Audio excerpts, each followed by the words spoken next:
And welcome back. We're flying out the 7.3 C Meteor Mk.3, and this thing is slightly different to the Mk.3 that's directly in front of it, because this thing has a lot more powerful engines, but it also turns quite a bit worse. It's still a Meteor and you can still dogfight a lot of people, but do keep in mind your turn rate is not what's winning you the fight, it's mostly the engine power. You don't have that Mk.3 instant turn time that can dogfight with a prop. And you want to keep this in mind if people get behind you, because if you get a P80 behind you, or an F80A as it's called nowadays, you are actually in quite a pickle, because you can just out-turn him straight up. You will maintain your speed quite well, your turn circle is pretty big, and he can just sit inside of that turn circle and absolutely hose you to bits. So you want to keep that in mind, you want to play more energy, and you want to be a little bit more conservative with your plane. But other than that, it's a fantastic plane at 7.3, but do keep in mind, right now, SU-11s and LA-200s are going rampant. And if you run in those, you are going to be struggling quite a bit. A video on the SU-11 relatively soon here as well. I got a lot of footage that I want to bust out, but the patch is over. I want to calm down a little bit. I'm not going to be spamming out a video every day anymore until probably the next patch, if I have the time to do so. So what I did right there was I killed one of the stragglers and now want to start participating in the Furball. That's a Mk.3, which is a non-biz, and we also have a 163. And the 163 is probably the most dangerous plane you will face in this thing, or maybe the K200. But those two planes will be the absolute bane of your existence. They are faster than you and they turn better than you, as long as they are not just off the ground. The first minute, maybe 2 minutes of flight, they are manageable, but after that they have to be astronomically bad in order to lose that fight, and not many people are that bad, so you're gonna be looking at a lot of repair cost once you get hosed down. I don't actually know what the repair cost is, that's more of a joke, I don't look at that. So we get an F-84 who goes head on with us, we simply dodge it and we are gonna go back down, and I'm gonna be pretending to go for the F-84 here, shoot a little bit, and then we pull up on the Mk.15. Dodge his shots. I'm a lot slower, so he will end up passing in front of us. So all I need to do now is make sure that my guns converge, and I managed to get a hit in. I only got a crit, unfortunately, but it's better than nothing. It didn't say what it was on the bottom right, so I am assuming it did basically dickhull. Luckily, he turned the other way, managed to hit him again, and now he's some smoke. There was some bits falling off, and it says on the bottom right that he's suffering damage from some ailerons, which is great. A1 U1 coming in, and I want to be careful of that thing because it has that Mk.3, which is pretty dangerous, but at the end of the day it's a 262 A1 U1. It's extremely heavy, it's an absolute shit brick house, and all I have to do is just stay out of his guns, and if I do that for more than 20 seconds he will fall out of the air and I will have a very easy time dispatching of this guy. One more loop and I'll manage to get in. I shot there, no shot at all, shouldn't have shot, but you know, sometimes get a little bit ambitious in the heat of a fight. Next loop, however, we managed to get a hit in, we crit him and we set him on fire, and he is not going to be putting that out. 262s do not like having their engine set on fire. Well, most planes don't, but you know, 262s aren't that great to fly with two engines, let alone with one. And that will be kill number 3. And now we're gonna have to fight an F-84F, which is an absolutely, it's a horrible plane, don't get me wrong, but it is a lot faster than us, and he can run away for a very long time without us doing anything about it. So, well, you'll see in a second how we are going to be dealing with that. But it's just extremely boring. And the problem is with the 7.3 Meteor here, that it's simply not fast enough. And a lot of guys can simply run away from you. You do have the acceleration to contest a lot of enemies. He pulled into our line of fire there. We didn't manage to get a shot in. But a lot of guys that you can dogfight with in terms of energy, they can negate that entire ability of yours to accelerate, the entire ability to have the energy advantage and dictate the fight by simply doing exactly this, running away. The F-84F has not a single advantage versus us other than, well, shell velocity of the 50 cals as well as his top speed, because his acceleration doesn't tip us at all. He doesn't come anywhere close. The thing is, going faster than someone, his acceleration above 840 kilometers an hour is infinitely bigger than ours, because we can't go over that. So the second he goes over 800 kilometers an hour, I basically cannot touch him. As long as I don't dive on him, cut him off, or do something fancy like that. But in general, you want this guy to recommit. And I did. I pretended to break off. He instantly took the bait. He's turning around now. And at this point, there is very little he is going to be doing. And that's simply because, well, he did a 180. He bled a lot of speed. Look how slow he is. He was faster than us. We did a 180 as well. We went vertical a little bit. And now we're diving on him and look at the speed difference. I'm going as fast as he is. No contest. But all you have to do as the F-84F is just run away. And you're not gonna be touching this thing either. You cannot kill this guy on your own. But I also can't touch you. So you basically force a stalemate, which is gonna be your best bet, and hope a teammate comes in and maybe helps you out. And that's the exact same thing with the 163s. If you don't have a teammate, you are gonna be dead. The problem with the 163, however, is you cannot force the stalemate. The 163 outclimbs you, it outruns you, it outturns you. All you can do is stay in the air longer than he does. And of course you can start camping the runway, which is a bit scummy, which I don't recommend, but that's basically the only thing you're gonna be doing on your own.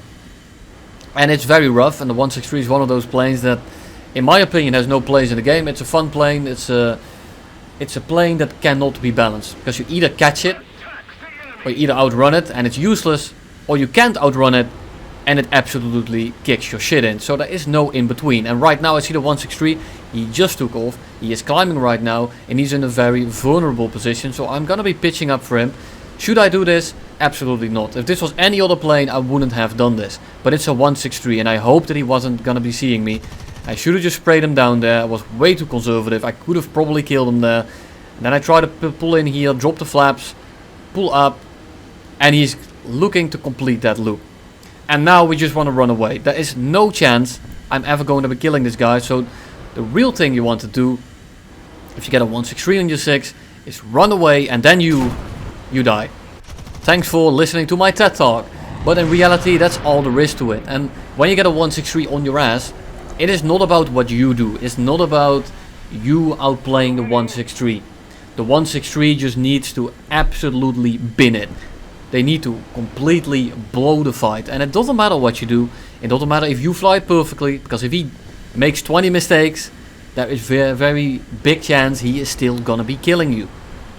And that's just the problem with it. This Meteor is an absolute struggle bus against 8.0 Germany.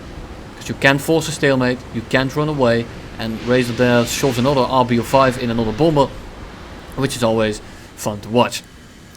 But yeah, 163s are the bane of your existence, and everything else you can at least kind of fight. Which is what I want to focus on from here on out as well. We got a Mk.3, not sure if it's a Mk.3 late, and we got a Seahawk, 262s everywhere, and there's also some Mk.15s in the area. So what do we want to kill first? And at this point, I'm at a pretty good position. I don't want to rip my wings off, so I'm throttling down a little bit. Do I want to kill what's easy to kill to dwindle down the numbers, or do I want to kill the Mk.15 that's a high priority target and that I can't do much against on my own? The answer is, there is a Furball right here, there's some guys around me, so I want to just kill as many people as quickly as I can. I know there's two guys on my 6, there's a Mk.9 late right in front of me, or Mk.9, whatever version it is, and I have some room here. I need to turn around anyway, and I want to go vertical to use my acceleration to get away from the guys on the deck. And now the Mk.15 comes in, he rolls pretty poorly, and look at that, it's the Mk.15 non-bis, which means that he does not have the booster, so it rolls even worse than the other Mk.15.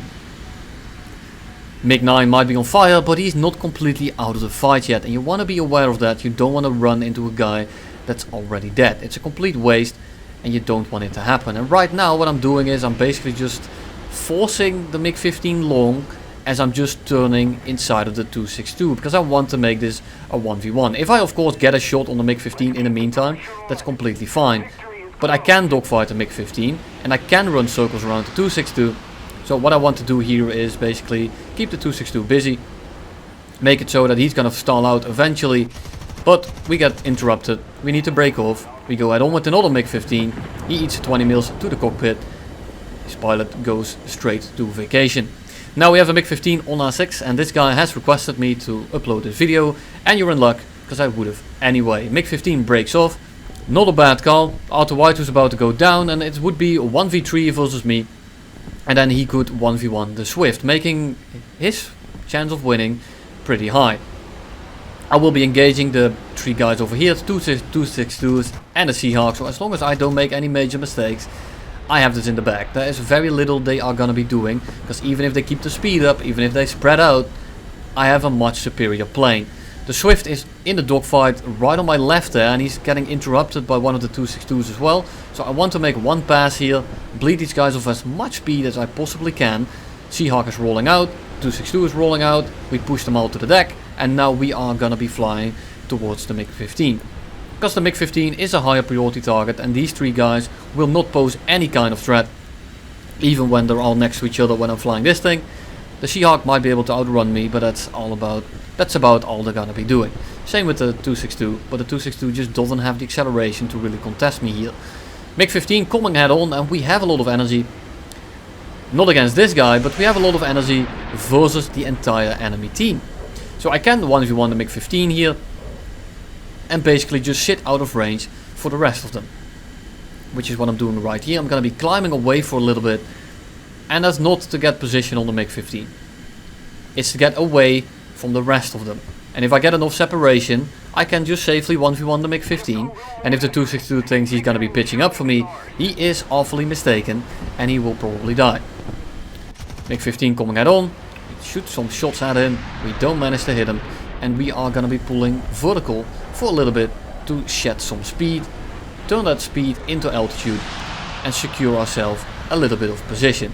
He's going a little bit slower at this point, and he is pretty nimble, but we are pretty slow here, and he's not going much faster. And at this point we're both basically stalling out. This is not a Mk.3 bis, which has a lot more engine power, and I probably could have pulled in there, but I want to make sure that this Seahawk doesn't actually pitch up for me and missile me down. So, kind of contradicting myself here, because I said I would be sitting up there, but it looks like I didn't have just enough altitude to do that. So now we got again in the same situation as earlier this game, Mk.3 next to the 262. Now there's 3 of them.